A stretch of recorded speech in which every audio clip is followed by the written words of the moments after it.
I cried 4 times yesterday for 4 very different reasons. As a person that does not cry frequently whatsoever, there's usually several months at least that split-a-rip instances of that happening. The first instance was due to pride. I was editing the final part of the final lesson to try to get sponsored by Mountain Dew in that full year of effort, and I was not able to do so. They did not respond whatsoever after it took 345 days for the wish list response. And as I was editing the end of my Whips Picks, which involves kind of this Ted Lasso clip that I thought was really a bit of a representation, as well as I was trying to emulate Ted in a lot of ways. Because if they were curious, they would ask questions.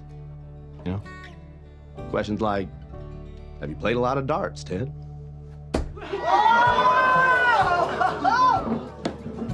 Which I would have answered every Sunday afternoon at a sports bar with my father from age 10 till I was 16 when he passed away. So the extremely powerful and wealthy was ignoring the very talented and pain-driven but inspirational up-and-comer that came to challenge. Maybe sounds a little familiar. Barbecue sauce.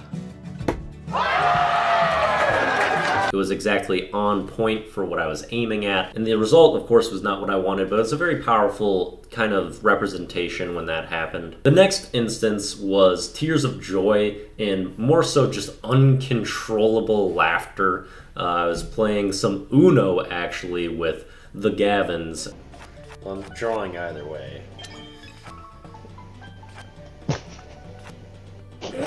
God damn it.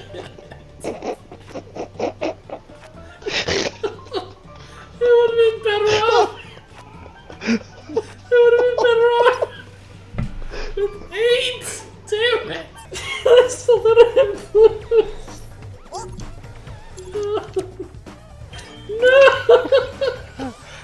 No. Things I could have switched the color and it would have been a better play for me. But I literally just cried.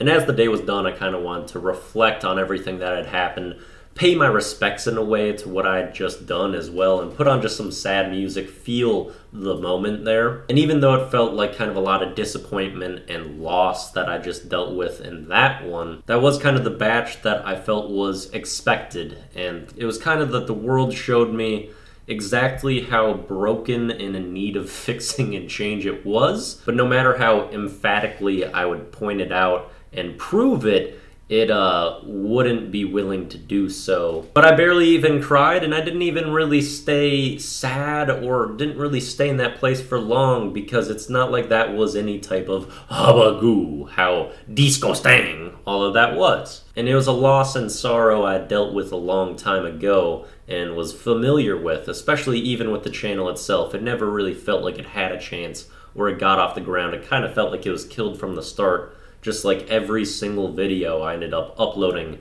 on the most significant day of my life, most significant video at the most build-up that was most important to get some support and viewership behind it. TikTok, where my biggest following is, did not show the 4 videos that are all similar in duration and composition to everything I've uploaded recently that would get 400 to 500 views, and then it was just 20 across the board for like all of them. So really I just didn't even get a chance to end the year of effort I just put in the right way because of that. And that's when it was just a Botero scenario. There's no way that you can win no matter what you do in that exact spot. That's pretty true for how the entire series went, and especially true for what TikTok did to my channel. Not expressing any issues with any of the videos, but completely limiting them to basically nothing. Which leads me to the 4th cry, which is the exact same thing of just like, sometimes life's just gonna punch you right in the eye, and you just gotta deal with it, because I got an allergic reaction to cap off my night where my eye ballooned up